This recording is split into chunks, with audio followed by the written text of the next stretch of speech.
Hey everybody, it's Uncle John from Your Story Hour, and I'm here to bring you another chapter from The Bluebirds and Their Neighbors by Neil Wayne Northey. So it's time to get back to the old homestead as we look at chapter 15, which is entitled Nest Building. When Mrs. Bluebird arrived at the old homestead and saw the new nesting box, she wanted to start her nest building right away. That is, she wanted to start it as soon as she had visited with some of the old friends that she had not seen since she went south. But that night, after she visited with Bobby White, the merry little snowflakes began to fall, and they put an end to Mrs. Bluebird's nest building for a while. That was the same night that Molly had gone to look for Peter and had stayed in the cozy form under the rabbit bush. So it was not until the middle of April that Mrs. Bluebird really got around to fix up the nesting box. At first, Mr. Bluebird carried in sticks and straws and stems and of grass, which he placed evenly on the floor. "Dear me," said Mrs. Bluebird, "I think I shall finish this myself. Those sticks are too large, and besides, I know better than you how to do it the way I want it." Then she went to work herself. Of course, Mr. Bluebird helped also, but part of the time he sat at the peak of the grand old house and sang little love notes to Mrs. Bluebird. Robin Red and Mrs. Robin hopped around on the lawn looking for worms. "I believe the bluebirds are building their nest," said Mrs. Robin. "Ho, ho, ho, ho," laughed Mr. Robin. "They must be in a hurry." You see, Robin Red thought it would be better not to build his nest quite so early in the spring. He wanted to wait a few days so that when the little robins hatched, it would be easier to find worms for them. And so Robin Red flew into the big elm tree and sang a carefree song. "I believe I'll build a nest myself," said Mrs. Robin. "I don't want Mrs. Bluebird to be ahead of me." And then she began to carry twigs into the red cedar tree. Mrs. Robin's nest building was quite different from Mrs. Bluebird's. First, she built a foundation of rather coarse sticks and grass stems, which she fastened to a branch of the red cedar next to the trunk. Then she piled on some finer grass, which she fashioned into the shape of a nest by standing in the middle of it and turning round and round. After the nest had been shaped, Mrs. Robin plastered it well with mud inside and then lined it with fine grass, string, feathers, and other soft materials she could find. Sometimes, though, she gets in a hurry and is not so careful about taking the time to plaster her nest. Mrs. Bluebird's nest making should have been very simple, because she already had a house in which to build it. But she was more particular with it than Mrs. Robin was with hers. She hunted for hair and fine grasses, so that although she had started it well ahead of Mrs. Robin, she finished her nest about the same time. Mrs. Robin and Mrs. Bluebird were not the only ones who were busy with spring work. Jenny Wren was hopping around looking for all kinds of things that she could use for her nest and scolding Mr. Wren because he would rather sing than help her build a home in the hole that Judge Flicker had made for them by knocking a knot out from under the eaves of the grand old house. She carried so much material into the hole, trying to fill the large empty space in the cornice, that she didn't finish her nest until long after Mrs. Bluebird and Mrs. Robin had moved into theirs. It wasn't long until Woodsy Thrush, the song sparrows, Noisy the English sparrow, and many others were also building nests. Spring was a busy time on the old homestead. One day Mrs. Robin noticed that the bluebirds were busier than usual. They were so busy that they scarcely had time to talk to each other. You see, they were trying to carry a great number of beetles and caterpillars and bugs into the nesting box. "I think Mr. and Mrs. Bluebird must have a baby to feed," said Mrs. Robin. "I do wish I could see into their nesting box."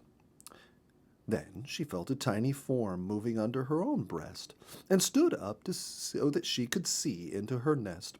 "Robin Red, you come right here!" she shouted. Robin Red flew down from the perch in the big elm where he had been singing and peeped into the nest. There was a teeny-weeny bird opening a big mouth toward him. "Ho, ho, ho, ho!" laughed Robin Red. "I must go and tell Mr. Bluebird." "You will do nothing of the kind," said Mrs. Robin decisively. "You go and find something for me to eat right away. I am hungry and I cannot leave this baby." So Robin Red hurried away, stopping only long enough on the gatepost to sing a lively tune to show how happy he was. Mrs. Bluebird soon saw Robin Red returning to his nest with a fat worm. "Mr. Robin and Mrs. Robin must have some babies," she said. "I wonder how many they have." She didn't know that Mrs. Robin was wondering the same thing about her family. Mrs. Bluebird decided that she would watch, and when Mrs. Robin left her nest, she would look into it and see how many little birds there were. There was another bird who was waiting a chance to get into Robin Red's nest as well, and that was Tattler the Jay.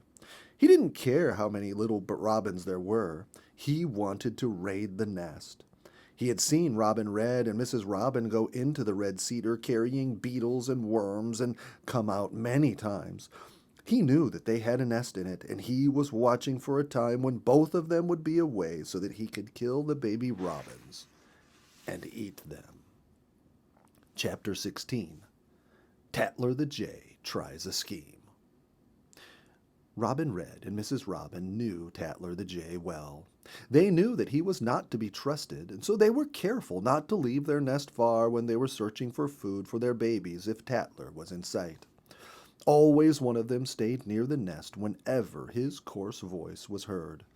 But Tattler the Jay wanted the little robins. He thought that they would be a delicious meal for him, and he was determined to get them in one way or another.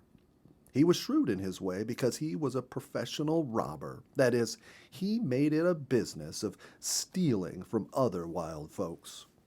So he waited patiently for a chance to kill the baby robins. He was trying to think of some way of getting Robin Red and Mrs. Robin to leave their nest at the same time so that he could sneak in and do his cruel work. Finally, Tattler the Jay chuckled to himself. He had thought of a plan. "Ha, ha, ha, ha!" He laughed coarsely. "I have it! I have it!" Tattler the Jay knew that sometimes Robin Red had a hard time to find the bugs and worms he needed to feed his babies. He knew that Mr. and Mrs. Bluebird were also feeding a family, and between them and the robins and Jenny Wren and all the other birds, the insects were pretty well cleaned out around the grand old house. The first thing Tattler the Jay did was to look for Noisy the English Sparrow. He found him where he expected, and that was on the corral fence back of the rambling old barn. "I hear that Robin Red has a hard time to find enough food for the baby robins," said Tattler to Noisy. "Is that so?" said Noisy. You see, Noisy isn't at all particular about what he eats, and he thought that it was strange that anyone should have a hard time finding something to eat. "If Robin Red only knew there are many, many bugs down by the duck pond in the green meadow," said Tattler the Jay. Of course, Noisy the English Sparrow then went straight and told Robin Red that he had heard that there were many, many bugs by the duck pond, and Robin Red told Mrs. Robin. The robins then talked it over, and Robin Red decided that he would go down by the duck pond and see if it were true. Tattler the Jay saw him when he left. Mrs. Robin did her best to fill the hungry mouths while Robin Red was away. She had to work hard, though. It seemed as if the little robins were always hungry.